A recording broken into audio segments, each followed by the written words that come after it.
फलम पते वंदिता पुराण कंसो। जय बोले पार्श्वनाथ भगवान की जय।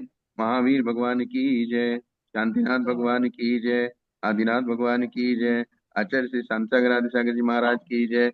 आचार्य श्री महावीर कीर्ति जी महाराज की जय। आचार्य श्री विमल सागर जी महाराज की जय।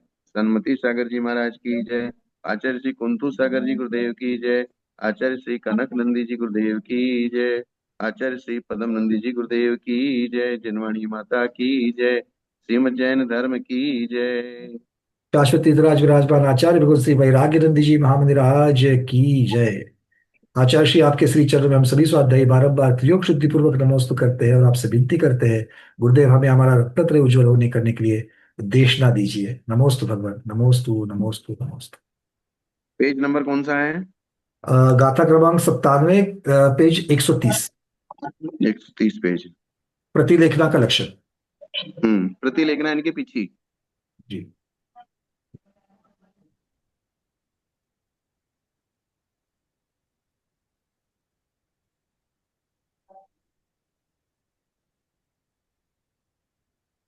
130।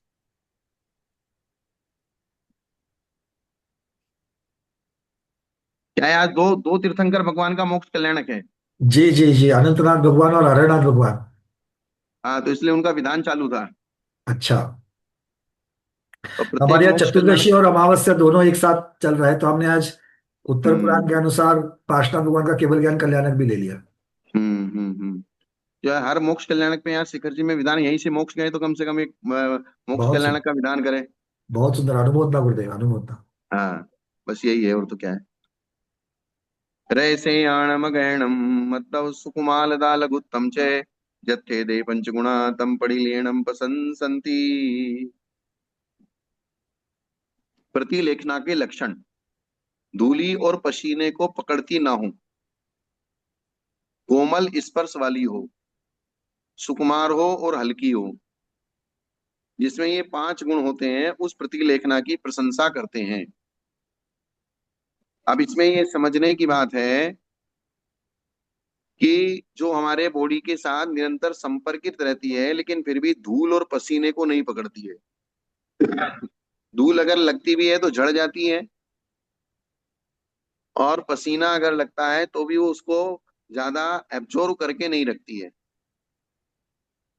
कोमल स्पर्श वाली है, अर्थात आंख पर भी फिराने में जो बहुत कोमल लगती है। सुकुमार हो और हल्की हो।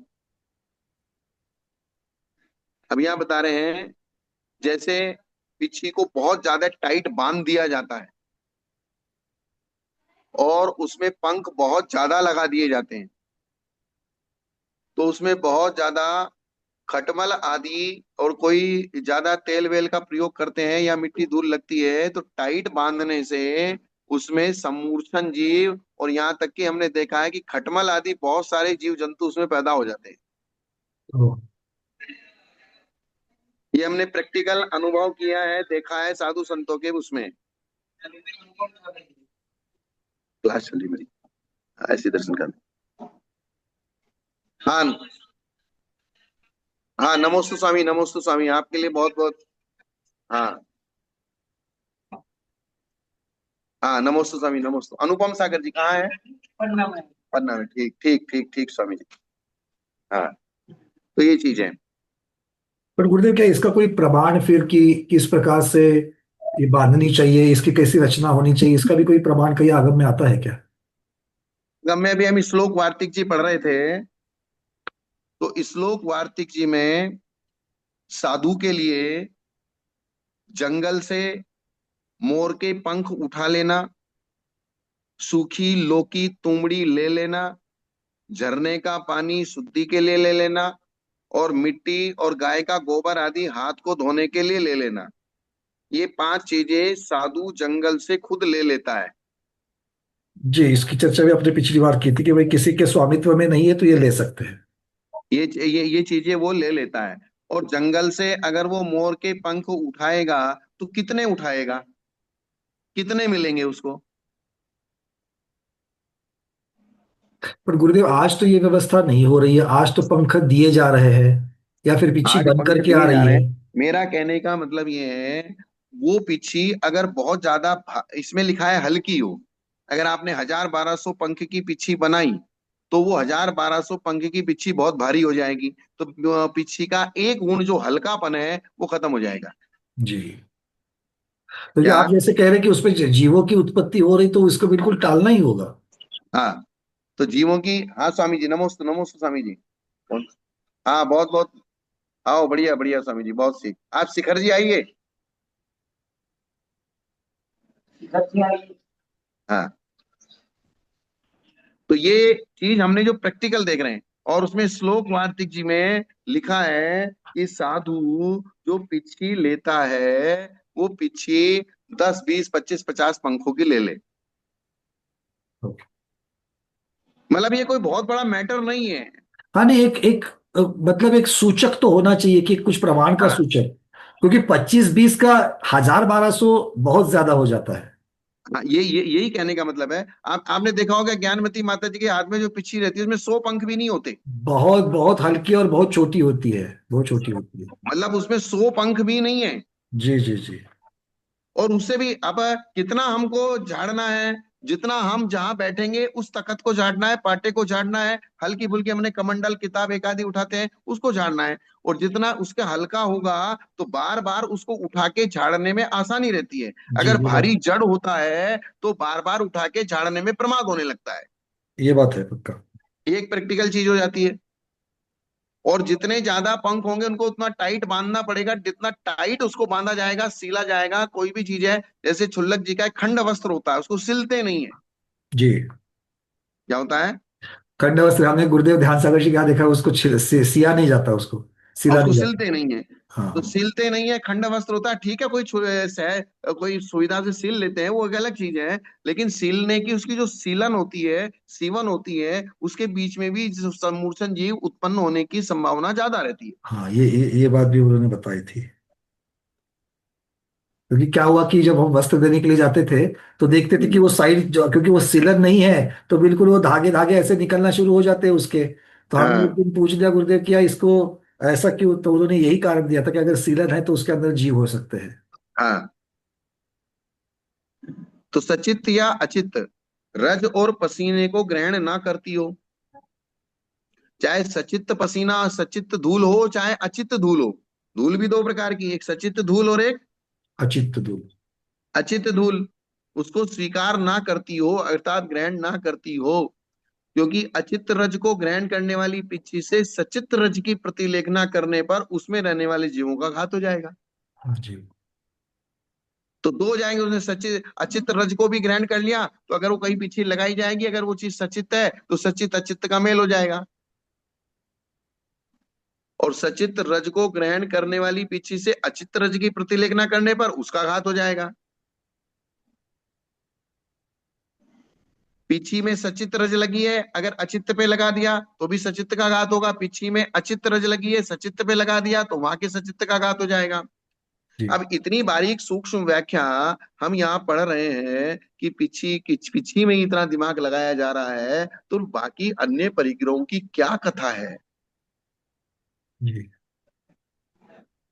पसीने को पकड़ने वाली पिछी से रज में रहने वाले जीवों का घात हो जाएगा। पसीने को अगर पकड़ेगी तो रज में रहने वाले जीवों का घात हो जाएगा।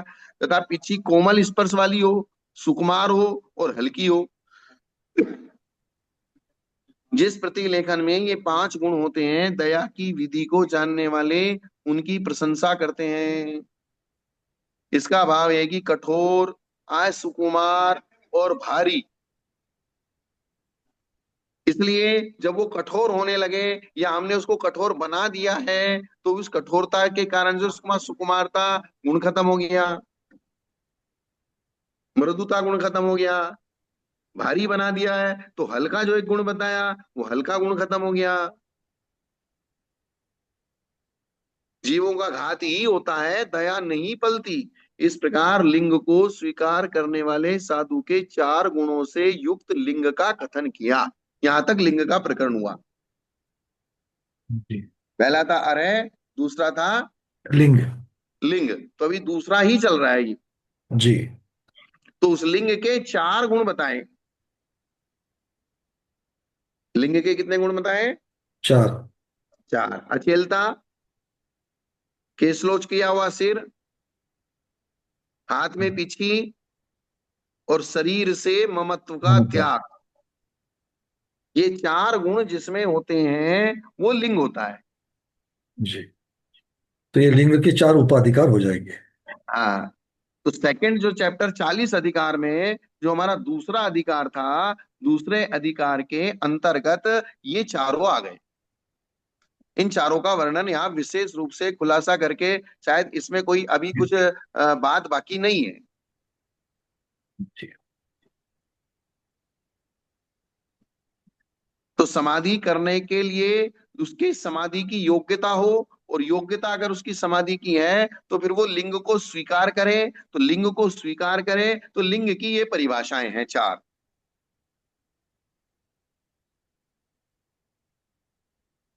ठीक है ना? जी। तो इन चार अब चीजों तीस को समझ करके स्वीकार करेंगे तो लिंग को स्वीकार किया, ये अर्थ हो जाएगा। हाँ। अब 40 अधिकार में तीसरा अधिकार है शिक्षा। और गुरुदेव ये लिंग में भी ये औत्सर्गिक लिंग हो जाएगा ये। हाँ। जी, ओके। औत्सर्गिक लिंग और अपवादिक लिंग का मतलब यहाँ पर बताया सवस्त्र लिंग। हाँ, तो अपवाद वाले जब इसको धारण करेंगे तो अपने आप औत्सर्गिक बन जाएंगे। हाँ। सवस्त्र लिंग को अपवाद लिंग कहा, और निर्ग्रंथ लिंग को औत्सर्गिक लिंग कहा। तो सारी चीज इसके अंतर्गत जितनी भी आचार्य बता सकते थे वो सारी की सारी व्याख्या उन्होंने छोटी छोटी बातों से, यानी कि बिल्कुल बारीक और सूक्ष्म, कोई भी सब्जेक्ट ऐसा रह नहीं गया जो उन्होंने नहीं बताया। जी। अब 40 अधिकार में तीसरा अधिकार है शिक्षा। तीसरा अधिकार कौन सा है? शिक्षा अधिकार। शिक्षा। और यही गड़बड़ होती है पंकज जी। क्या होता है, जैसे हमने पढ़ना चालू किया, तो पढ़ना चालू किया, अब शुरू कहाँ से हुए थे, बीच में कहाँ कहाँ पहुंच गए, और फिर लास्ट में अब यहाँ आके इन्होंने लिंग के प्रकरण को समाप्त किया है। जी, वो तो एक पूरा मैप जो है वो आंखों के सामने होना चाहिए, और ये मैप तभी बनेगा जब उसके उपाधिकारों को भी देखेंगे।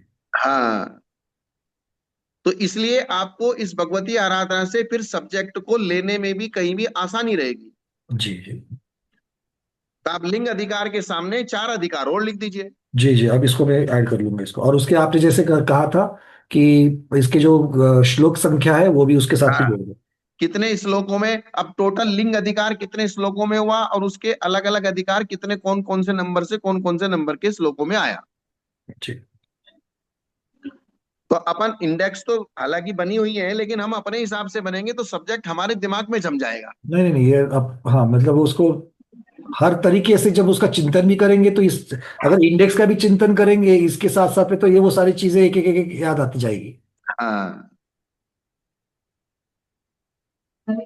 अब आगे 98 का था, जी। शिक्षा नाम का अधिकार। न्यूनम व्यूलम शुद्धम निकाजिमनुत्तरम च संवेदम जिन्वैणम खलु सहरम अहो ये पढ़ीदव्यम। अब जो 40 अधिकार में जो आपने लाइन से लिखे हैं उनका एक सामान्य परिभाषा। हम्म। क्या? जी, सामान्य परिभाषा एक एक लाइन में उसकी जो सामान्य एक एक परिभाषा। लाइन की जो परिभाषा थी, तो शिक्षा अधिकार की क्या परिभाषा थी? एक मिनट हम निकाल रहे हैं उसी को। क्योंकि उसी के इर्द गिर्द विषय सारा घूमेगा, जी। जो मूल अपना हेडिंग होगा।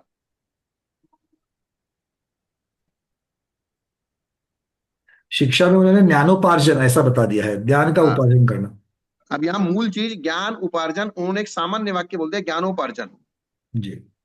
अब ज्ञानोपार्जन क्यों करना, ज्ञान की महत्ता क्या है, ज्ञान क्या चीज है, सम्यक ज्ञान क्या चीज है, क्या शास्त्र क्या चीज है, आगम क्या चीज है, भगवान की दिव्य ध्वनि क्या है, गणधर भगवान कैसे रचते हैं, वो सारा का सारा मैटर उसमें ले लीजिए।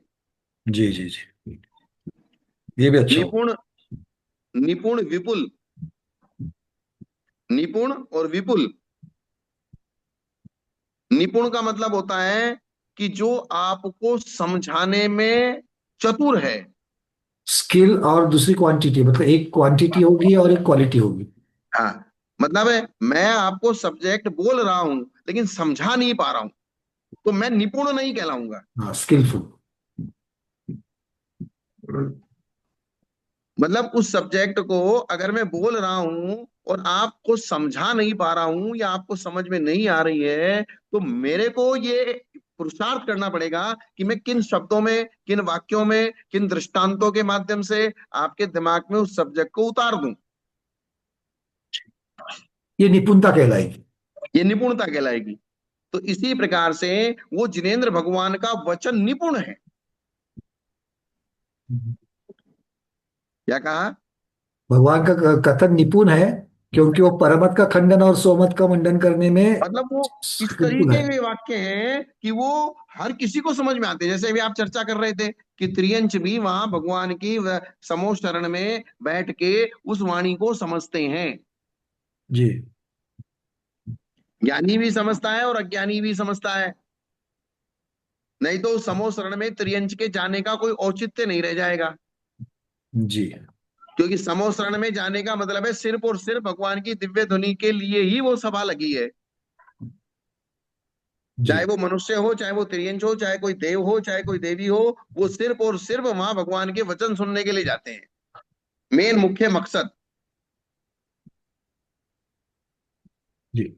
तो इसलिए भगवान का वचन ऐसा निपुण है कि वो चाहे बड़े लोग बैठे हो, चाहे छोटे लोग बैठे हो, चाहे चाहे चक्रवर्ती गणधर भगवान के भी समझ में आ रहा है, और वहीं एक त्रियंच चुईया बैठी है उसको भी समझ में आ रहा है।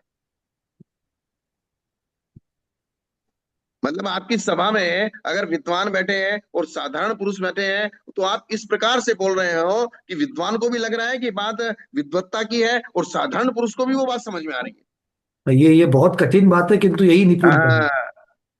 यही निपुणता है। इसको आपको गहराई से समझने की कोशिश करेंगे तो समझ में आएगी बात ये। नहीं नहीं, कि अगर ये आप होता है। ये होता है गुरुदेव, बहुत बार। क्योंकि किसी किसी को समझाने में बड़ा सरलता से समझाया जाता है, किंतु दूसरे को समझाने के लिए अलग अलग तरीके से दृष्टांत और संकलन करके हुए फिर उसको समझाना पड़ता है। तो ये दोनों को अगर कर रहे पा रहे हैं तो आप पे निपुणता है कि आप सबको समझा पा रहे हैं। हाँ, जैसे हमारे सामने चार विद्वान भी बैठे हैं तो चार साधारण भी बैठे हैं और उससे भी नीचे कैटेगरी के बैठे हैं, लेकिन बात सबको समझ में आ रही है। विद्वान को ये लग रहा है ये बात विद्वत्ता की है, गंभीर है। जी। और साधारण आदमी को भी जो दृष्टांत आदि दिए जा रहे हैं उससे भी उनको समझ में आ रहा है। ये इतना सहज नहीं है, बट ये मतलब बहुत बहुत बड़ी बात है ये। हाँ। तो इसलिए वो जिनेंद्र भगवान का वचन निपुण है। जिनेंद्र भगवान का वचन विपुल है, शुद्ध है, अर्थ से भरा हुआ है, खोखला नहीं है। कई शब्दों को बहुत ज्यादा बोल दिया जाता है लेकिन उनमें सार निकालो तो उसमें कुछ सार ही नहीं लगता। जैसे बहुत बड़ी लंबी चौड़ी कविता बना दी गई लेकिन है कुछ नहीं उसमें। मतलब विपुलता भी हो और संपूर्ण अर्थ से पूर्णता भी हो, दोनों भी चीजें। हाँ, सर्वोत्कृष्ट है, सब प्राणियों का हित करने वाला है, द्रव्य कर्म भाव कर्म रूपी मल का नाशक है। ऐसा जिन वचन, ये जिन वचन के विशेषण हो गए सारे। जी। क्या हो गए? जिन वचन के विशेषण। विशेषण। ऐसा जिन वचन दिन रात पढ़ना चाहिए। अर्थात एक समय भी, एक मिनट भी अगर आपको मिले तो आपको खाली नहीं बैठना है, निरंतर उसका अध्ययन करना है, निरंतर उसका स्वाध्याय करना है। जो जिन वचन की कीमत जानता है वो अपने टाइम को व्यर्थ नहीं बिता सकता। हमारे पंडित जी रतन चंद जी मुख्तियार साहब 18-18 घंटे स्वाध्याय करते थे। कितने? 18 घंटे। हाँ। कितना स्वाध्याय करते थे? 18 घंटे मतलब जितना आवश्यक नींद और जितना खाना पीना धोना नहाना है उसको छोड़ करके बाकी सिर्फ स्वाध्याय ही स्वाध्याय बच गया। अब आप देख लीजिए 6 घंटे का मतलब 6 घंटे में आदमी उसको सोना भी है, उसको स्नान भी करना है, उसको मलमूत्र भी जाना है, उनको मंदिर में क्योंकि व्रती थे पूजा पाठ भी हाँ, करना अभिषेक है, पूजन भी करना है। अभिषेक पूजा भी करना है, भोजन पान की व्यवस्था भी करनी है, सारी व्यवस्था। तो ये 6 घंटे उसके लिए, बाकी 18 जाए। और ये तभी हो सकता है जब उन्होंने सारा बाकी का पुरुषार्थ और परिक्रम परिग्रह को अत्यंत अल्प कर लिया हो, व्यापार को अत्यंत अल्प कर लिया हो या खत्म कर दिया हो। या संबंध और संपर्क, और परिवार से भी संबंध हटा लिया हो। बार बार परिवार वाले आके बैठते रहेंगे, मुझे ये बताओ जी, मुझे ये करो, मुझे ऐसे करो, इसका मतलब उनका परिवार से भी संबंध और संपर्क हटा लिया, व्यापार से संबंध और संपर्क हटा लिया, और शरीर की क्रियाओं में भी उनको कोई रुचि नहीं रही। ये बात है।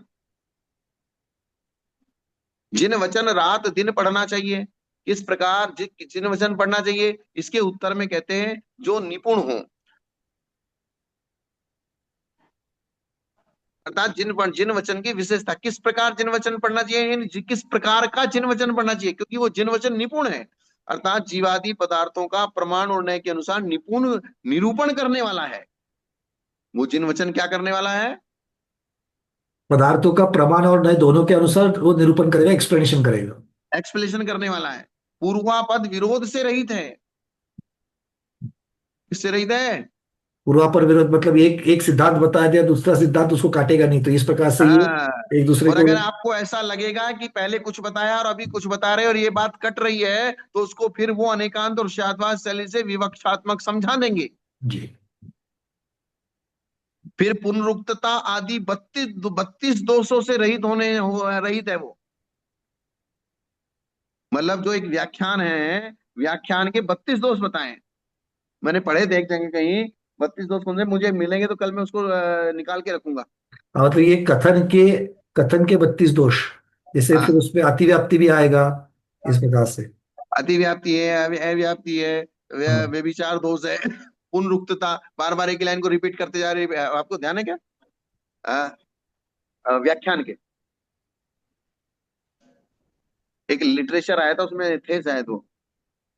पुनरुक्तता आदि 32 दोषों से रहित होने से शुद्ध है, विपुल है। अर्थात निक्षेप, निरुक्ति, अनियोग द्वार, नय, इन अनेक विकल्पों से जो जीवादि पदार्थों का विस्तार से निरूपण करता है। अर्थात कोई कंफ्यूजन नहीं रहना चाहिए, इसलिए विपुल का। उसमें निक्षेप भी लगा दिया, निरुक्ति भी लगा दी, अनियोग द्वार भी लगा दिया, नय भी लगा दिया। जैसे वर्णी जी ने समय सार की सप्तदशांगी टीका लिखी है।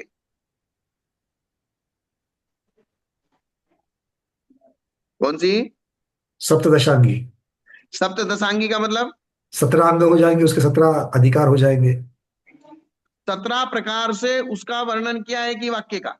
एक ही वाक्य का 17 प्रकार से। मतलब इसका नयार्थ क्या है, निक्षेपार्थ क्या है, भावार्थ क्या है, शब्दार्थ क्या है, निरुक्त्यार्थ क्या है। जी जी जी। मतलब हमने किसी भी एक वाक्य का, उसका अभिप्राय भी समझना है, उसका शब्दार्थ भी समझना है, उसका भावार्थ भी समझना है, उसका नयार्थ भी समझना है, उसका मतार्थ भी समझना है। ऐसे 17 पॉइंट हैं। अब देखना, अगर किताब मिल जाए तो आपको सप्तदशांगी टीका समय सार जी की, और उसके 17 पॉइंट को लिखो। अपने को ये नया सब्जेक्ट है, 32 दोष लिखने हैं, और एक 17 जो व्याख्यान के तरीके हैं, 17 प्रकार से जो अर्थ किया जाता है। जी। और निकाचित, अर्थात अर्थ से भरपूर हो। अर्थात कहीं से भी खाली पना नहीं है उसमें, फालतू बातें नहीं है, बकवास नहीं है, सिर्फ टाइम पास नहीं है। क्या? नहीं, बिल्कुल करें करके फायदा ही नहीं होगा, वो बनेगी नहीं बात। कहा टाइम पास नहीं है ये। वो तो हम लोगों को, जैसे भगवती आराधना का में हम एक एक अक्षर पढ़ रहे हैं, वो हमारे अंदर इतनी ज्ञान की गंभीरता नहीं है, हमारे अंदर न्याय सिद्धांत व्याकरण आदि हम जानते नहीं है, इसलिए हमको ये साधारण लगता है। लेकिन जिनको न्याय सिद्धांत व्याकरण शब्दार्थ मतार्थ नयार्थ, ये सारी चीजें अगर लगानी आती हैं, तो एक एक लाइन को पढ़ने में, एक एक गाथा को पढ़ने में बहुत टाइम लग जाएगा। क्योंकि अलग अलग उसके अर्थ निकलेंगे, उसके विवक्षाएं बदलती जाएगी। ये चीज अनुत्तर, अर्थात जिसके कोई उत्तर यानी उत्कृष्ट नहीं है, दूसरों के वचन पुनरुक्त होते हैं, निरर्थक होते हैं, बाधित होते हैं, प्रमाण के विरुद्ध होते हैं। सामान्य लोगों के वचन वो रिपीटेशन करते हैं। मुझे जब एक बात कहती तो एक बात को बार बार क्यों कहना। निरर्थक होते हैं, अर्थात उनका कोई अर्थ नहीं रहता, बाधा हो जाती है, बाधित हो जाते हैं, प्रमाण से विरुद्ध हैं, अर्थात सम्यक ज्ञान से विरुद्ध हैं, उनसे उनसे जिन वचन उत्कृष्ट हैं, क्योंकि जो गुण उसमें संभव नहीं है उन गुणों से युक्त हैं। जो साधारण वचनों में गुण संभव नहीं है उन गुणों की अपेक्षा वे गुण उन जिन वचनों में हैं सब प्राणियों के हित करने वाले हैं। दूसरों के मत तो किन्हीं की ही रक्षा सूचित करते हैं। कहा है कि वेद का जानने वाला भी ब्राह्मण यदि किसी को मारता हो तो उसे मार डालना चाहिए, उससे ब्रह्म हत्या का पाप नहीं लगता है। वेद को जानता है, और कोई ब्राह्मण अगर वेद को जानता है उसने किसी की हत्या कर दी तो बोले उसको ब्रह्म हत्या का पाप नहीं लगेगा, क्योंकि वो वेद को जानता है। उसकी विशेषता क्या है, क्योंकि वो वेद को जानता है, तो वेद को जानने वाला विशेष हो गया, उसने किसी को भी मार दिया तो बोले कोई बात नहीं। तो ऐसा हमारे यहाँ निरूपण नहीं होता है। तथा ज्ञानावरण आदि द्रव्य कर्म और अज्ञान आदि भाव मल का विनाश करने से जिन वचन पाप को हरने वाला है, द्रव्य कर्मों को भी नाश करता है और भाव कर्मों को भी नाश करता है, भाव मल को भी नाश करता है, इसलिए उससे रात दिन पढ़ना चाहिए, इससे निरंतर अध्ययन करना सूचित किया गया है। तो इसका मतलब क्या हुआ पंडित जी। नहीं, इसका मतलब ये हो गया कि जो भगवान की वाणी है, उस भगवान की वाणी को हमेशा पढ़ना चाहिए। इसकी विशेषता महानता बता रहा है कि क्यों पढ़ना चाहिए। एक तो ये भी बता दिया उन्होंने इसके अंदर कि ये क्यों पढ़ना चाहिए। उन्होंने ये तो नहीं कहा रात दिन आहार करना चाहिए, रात दिन विहार करना चाहिए, क्योंकि अभीक्ष्ण जितने जो भी है वो नियम। ज्ञानोपयोग होता है। अभीक्ष्णता जो है वो ज्ञानोपयोग में ही लग रही है। तो ये अभीक्ष्ण ज्ञानोपयोग का हेतु हो गया यहाँ पर। इसका मतलब सबसे ज्यादा और महत्वपूर्ण तरीके से अध्ययन स्वाध्याय ही करना चाहिए। जी। निरंतरता से। बाकी के सारे कार्य तो टाइम टू टाइम किए फ्री हुए, किए फ्री हुए, किए फ्री हुए। व्यवहार के काम जरूरत पड़े किए फ्री हुए। वो बाकी के सारे काम तो इस तरीके से करो जैसे आप जो है साधु कहता ना, खा और जा। पुराने साधु लोग क्या कहते थे, खाओ जा। खा और जा, बैठना नहीं उधर, जल्दी से निकल। मतलब ये कोई, ये तो मजबूरी है, जाना पड़ता है, दोष लगा के जा रहे हैं इसलिए खा और जा। जल्दी से निपट ले, जल्दी से निपट ले। जल्दी से निपट ले, उस गृहस्थ के घर में ज्यादा ठहरना नहीं। इसी प्रकार से जैसे सोच जाना है, जंगल जाना है, लघु शंका जाना है, किया तुरंत चल। ये चीजें टाइम लगाने वाली चीजें नहीं है, इनमें टाइम कम से कम देना है। और एक ही चीज है स्वाध्याय जिसमें टाइम रात दिन देना है। इस बात से सूचित होता है कि सारे कामों में सबसे ज्यादा अगर कोई महत्वपूर्ण है, क्योंकि ज्ञान की एकाग्रता ही ध्यान है, और ज्ञान ही सम्यक ज्ञान होके हमको सम्यक दर्शन की उत्पत्ति कराएगा, ज्ञान ही चारित्र की विशुद्धता बढ़ाएगा, ज्ञान ही हमारे अंदर समता भाव लाएगा, ज्ञान ही हमारा हितकारी है, इसलिए और ज्ञान का संस्कार ही हमारे को लास्ट में समाधि में सहयोगी होगा।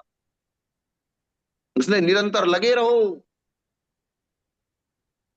बिल्कुल, क्योंकि जो ज्ञान अभी अर्जन करके जो अपने स्मृति में रहेगा वही तो चीज हमें वहां पर जब अकेले पड़े पड़े करना क्या है। जब संलेखना चल रही तो नहीं तो खाली दिमाग शैतान का घर जैसी चीजें आ जाएगी।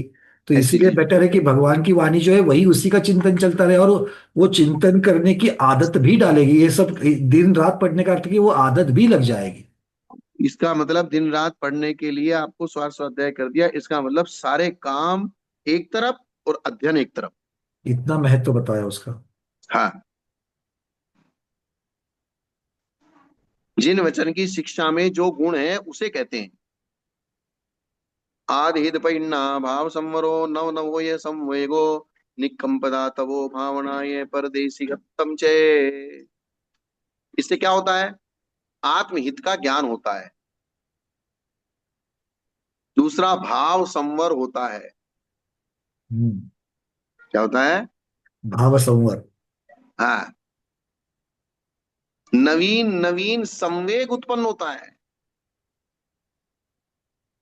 नया क्योंकि नया वैराग्य उत्पन्न होता है। क्योंकि विषय भी आपको उस प्रकार से मिलते जाएगा, और जो विषय मिला है उसमें फिर से आपका उपयोग लग रहा है, तो और चिंतन बढ़ करके फिर तो और संवेग की चर्चा वहां पर होगी।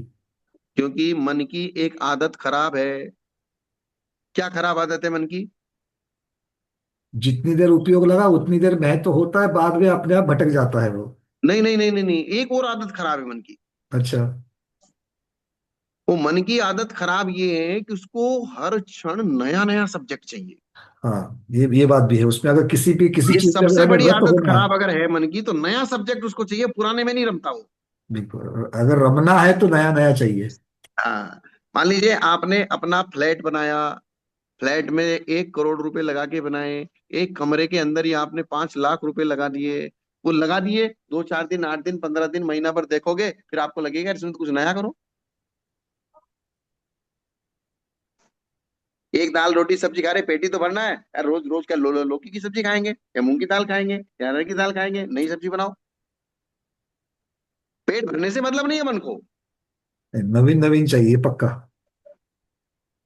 तो हर चीज उसको बार बार, नए लोग चाहिए, नई बातें चाहिए, नई नई स्त्रियां चाहिए, नए नए पुरुष चाहिए, नया नया सामान चाहिए। घर के अंदर और कुछ नहीं हो तो गरीब आदमी बेचारा अपना अलमारी को इधर खिसकाएगा, बेड को उधर खिसका लेगा, कभी कुर्सी को इधर खिसका लेगा, कभी टेबल को इधर खिसका लेगा, उसको एक नया लुक देने की कोशिश करता है। बिल्कुल, सभी चीजें होती है, जो कपड़े अलमारी में है वो निकाल करके फिर से रखे जाते हैं। फिर से कुछ नया करना है। तो ये मन की एक जो खराब आदत है, उसको नया नया सब्जेक्ट चाहिए। और बाह्य में अगर आपको नया नया सब्जेक्ट इकट्ठा करना है, तो उसके लिए बहुत पुरुषार्थ और बहुत आरंभ और बहुत परिग्रह करना पड़ेगा। हाँ, ये परिग्रह से जुड़ जाएगा सब चीज। ये क्या हो जाएगा? आपको बात को गंभीरता से ये बहुत गंभीर बात है। और अगर आपको द्वादशांग दे दिया गया, श्रुत ज्ञान दे दिया गया, कातंत्र रूपमाला का सबसे पहला श्लोक है, लोकालोक यात्रेयम तत्प्रसादात प्रवर्तते। क्या कहा गया है? कि बोले ये ज्ञान, ये शास्त्र लोक आलोक की यात्रा यही बैठे बैठे करा देगा, तुम्हें कहीं भी जाने की जरूरत नहीं। आप त्रिलोक सार पढ़ रहे हैं, त्रिलोक तीन पढ़ रहे हैं, 3 लोक का नक्शा पढ़ रहे हैं, ये नरक है, ये स्वर्ग है, ये नक्शा दिखा रहे हैं सबको, ये हिमवान पर्वत है, ये हिमाचल पर्वत है, ये जो है सुमेरु पर्वत है, यहाँ बैठे बैठे सब काम हो जाएगा। ना तो उसमें कोई परिग्रह होगा, ना कोई आरंभ होगा, ना कोई ये किसी प्रकार की समस्या होगी, और आप उस ज्ञान के माध्यम से अपने मन को रोज एक नया सब्जेक्ट दे सकते हैं। जो आपको बाहर में अगर नया सब्जेक्ट लेना है, तो उसके लिए पुरुषार्थ, आरंभ, परिग्रह और हिंसा आदि 5 पाप करने पड़ेंगे। आपको मैं समझ में आई मैं क्या कहना चाहता हूँ? बिल्कुल बिल्कुल, अगर भोग उपभोग भोग को, अगर नए नई चीजों को प्राप्त करना है तो बिना परिग्रह के, बिना हिंसा के, बिना पाप के होगा ही नहीं। किंतु यहाँ पर जो हमें नए नई चीजें मिल रही है, उस उपभोग उपभोग को प्राप्त ना किए बिना, वो जो नए नए विषय है वो सिर्फ हमें आगम के माध्यम से मिल रहे हैं, और वो आप फिर भी उनका घर में ध्यान नहीं कराएंगे। सबका सबका आनंद ले सकते हो। सबका आनंद हो सकता है उसका। बिल्कुल। इसलिए उन्होंने आत्मानुशासन में एक बात लिखी, अपने मन रूपी बंदर को, चूंकि ये चुपचाप नहीं बैठता है, इसको उधर से उधर उछल कूद मचाने में ही इसको मन लगता है, मनोमरकट को श्रुत ज्ञान रूपी हरे भरे वृक्ष में रमाना चाहिए। जी। जहाँ जितनी जंप करनी है वहां कर लो, वहां मिल जाएगा। हाँ, करदानी योग वहां भी खूब है, प्रत्यान भी है, सब मिल जाएगा। खूब जंप करो उसको श्रुत ज्ञान के अंदर। क्योंकि श्रुत ज्ञान का जो वृक्ष है वो बहुत बड़ा है और हरा भरा है, नाना प्रकार के सब्जेक्ट है, जितनी बार पढ़ोगे उतनी बार नया कुछ मिलेगा, जितनी बार पढ़ोगे उतनी बार कुछ नई अनुभूति आएगी, नया सिस्टम मिलेगा, नया क्षोभ बढ़ेगा, ज्ञान का, ज्ञानावरणी कर्म का। जो बात पहली बार में समझ में नहीं आई, दूसरी बार में आएगी, फिर क्षोभ बढ़ेगा, तो तीसरी बार में उसी लाइन से कोई तीसरी बात समझ में आएगी, फिर क्षोभ बढ़ेगा, फिर चौथी बात समझ में आएगी। इसलिए जिन्होंने ज्ञान में आनंद लेना प्रारंभ कर दिया है, उनके सारे परिग्रह, आरंभ और हिंसादि पाप अपने आप छूट जाएंगे। क्योंकि आनंद ही तो चाहिए ना। मैं ज्ञानानंद स्वभावी हूँ, ये बोलने मात्र से नहीं होगा, साक्षात में आनंद लेना शुरू करना पड़ेगा उसमें। अब आपको ऐसा कुछ लग रहा है कि मैं क्या बोलना चाहता हूँ और आप क्या समझाना चाहता हूँ? गुरुदेव, ये संकेत सीधा हो रहा है कि बाकी बहुत सारे आरंभशाली जो चीजें हैं उनको, आरंभ है उनको कम कर दो, और जो कराना है पूरा कॉन्सेंट्रेट करना है, या जिनवानी के ऊपर कॉन्सेंट्रेट कर लो। हम्म। ये बात मुख्यतः से इस पे आ रही है। मतलब या मुख्यतः से ये आपको सब चीजों से हटा के इन चीजों में, क्योंकि हमने ये देखा है कि जैसे हम लोग भी हैं, साधु लोग हैं, क्षेत्र बनाते हैं, मंदिर बनाते हैं, करते हैं, जब तक वो नहीं बनता है, ऐसा करना है, ऐसा करना है, ऐसा करना, हो गया ना, अब क्या करना है? जी, क्या? ये मतलब एक की पूर्णता होती है वो नए की शुरुआत, उसके लिए हम नई तैयार की हैं, इसको शुरुआत हो पूछ रहे जाती हैं। है, बस यही कहना चाहता हूं मैं, चाहे गृहस्थी हो और चाहे वो साधु।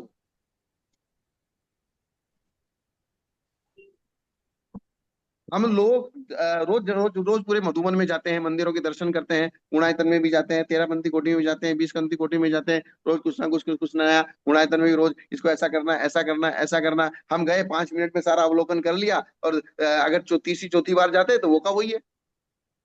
लेकिन जिसने किया है उसने कितना पुरुषार्थ उसमें करना पड़ा है, जी जी।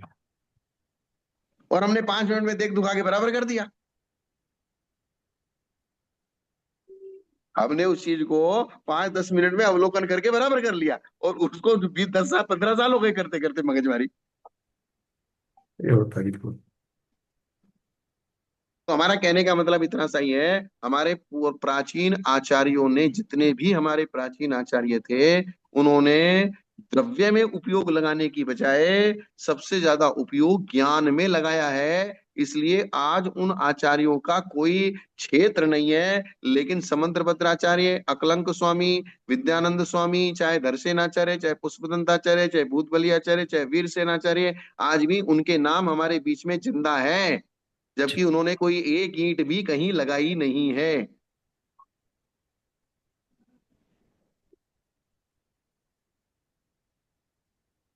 मतलब ज्ञान से जो आदमी जिंदा रह सकता है,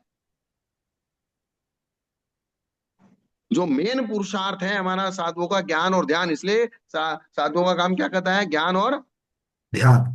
ध्यान, ये उनका मेन मुख्य काम है। ठीक है, बाकी गौण रूप से आपने कर दिया वो चलेगा, लेकिन मुख्य काम नहीं है वो। नवीन नवीन संवेग उत्पन्न होता है, रत्नत्रय में निश्चलता होती है, स्वाध्याय तप होता है, भावना होती है, और दूसरों को उपदेश देने की क्षमता बढ़ती है।